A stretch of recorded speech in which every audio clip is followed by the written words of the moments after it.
አቶ በቀለ ገርባ ልጅ የሆነው ሳሙኤል በቀለ ገርባ ዛሬ ለጠቅላይ ሚኒስትር አብይ አህመድ ግልጽ ደብዳቤ ጽፎ በትዊተር ገጹ ላይ አሰራጭቷል። በዚህ ደብዳቤው የኢትዮጵያ መንግስት ሁሌ ምርጫ ሲመጣ አባቴን የሚያስረው ለምንድነው ያለ ሲሆን አባቱን ጨምሮ በርካታ ፖለቲከኞች ከእስር የተፈቱበትና ብዙ የተወራለት ለውጥ ብዙም እንዳልተራመደ አስታውቋል። ጨምሮም አባቴ ከእስር እንደተፈታ አሁን ተመልሶ ከታሰረው እስክንድር ነጋ ጋር በአሜሪካ አትላንቲክስ ካውንስል ለውይይት ተጋብዘው ነበር። በዚያ ውይይት አባቴ ወጣቶች ሰላማዊ ትግል እንዴት ማድረግ እንዳለባቸው ማስረዳቱን አስታውሳለሁ።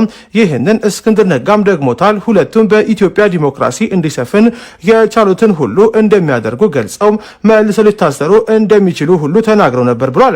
ሳሙኤል በመቀጠልም ከ2 ዓመት በኋላ ምርጫ እየተቃረበ ሲመጣ ሁለቱም መታሰራቸውን ጠቅሶ አብይ አህመድ ቃል የገቡት ያ ሁሉ የለውጥና የዲሞክራሲ ሂደት አሁን የተገባ ሲል ጠይቋል።